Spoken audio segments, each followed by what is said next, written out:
Final thoughts on the championship.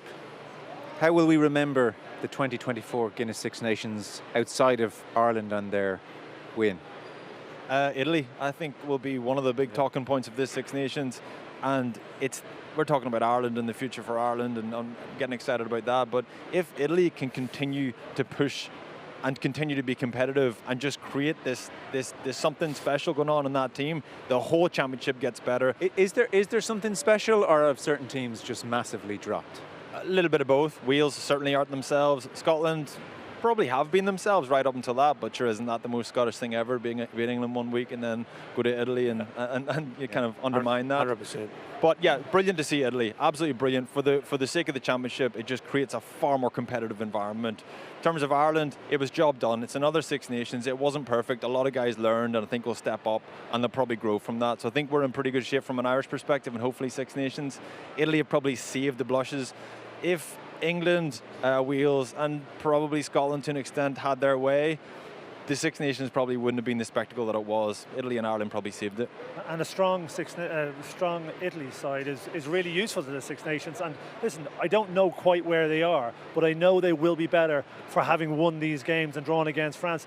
That's just if you've never done it before, you don't know how to do it. It's the hardest thing. How long did it take Ireland to overcome New Zealand? How many knocks on the door do we have to have before we get over there? And then, it hasn't been easy since, but they've won so many times since. So I hope Italy are there. Listen, England are back. I think they're not a finished product, but I think they have a roadmap to be a more successful team. France will be better than they were this year when Dupont comes back. Wales have a long way to go, and who knows with Scotland, it's impossible. Yeah. So, what we're going to have, I think, is a very, very competitive Six Nations again next year, and it's why I love this tournament.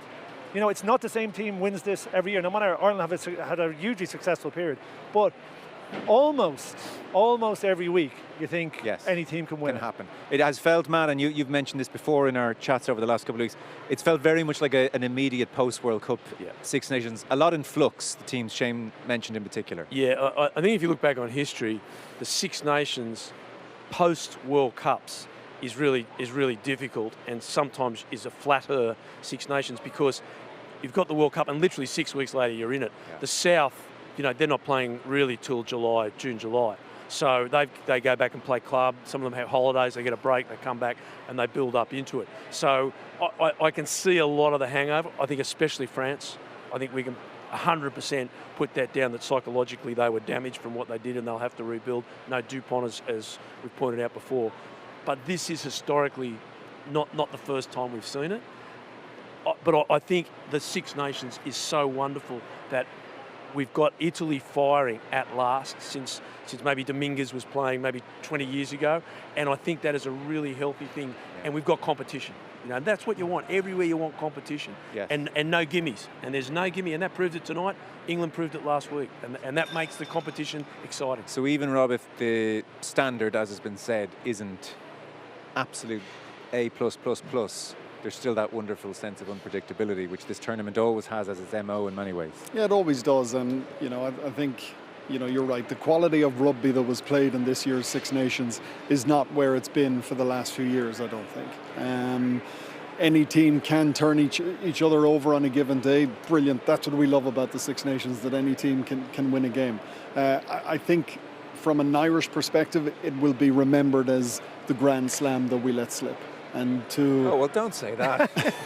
I won't be remembering it like that. Is that how we're signing off here? Maybe remembered as a championship win. Listen, a championship win is unbelievable. Okay. It really is, and it's a trophy. But you think it'll be more remembered for the Grand Slam that wasn't?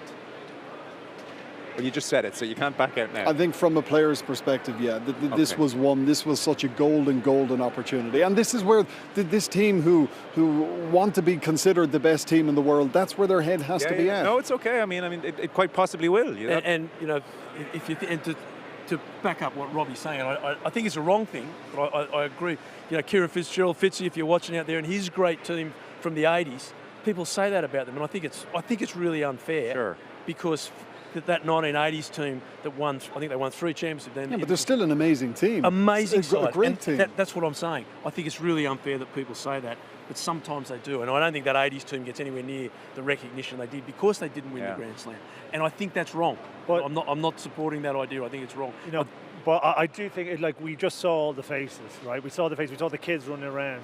I actually, they'll be the moments that will be savoured by the players as well. Yes, you know, they missed a Grand Slam, but it's a medal around your neck. It's a trophy. And I do think that, you know, when they reflect, you know, they still won the championship, and that will be, you know, massive. Listen, and there's all these stories and personal stories behind the scene that happen. Actually, just, you know, Willie Bennett, the Irish masseur for 30 years, his final game. What a way to end it all for him as well. One of the greats. One of the greats. Yeah.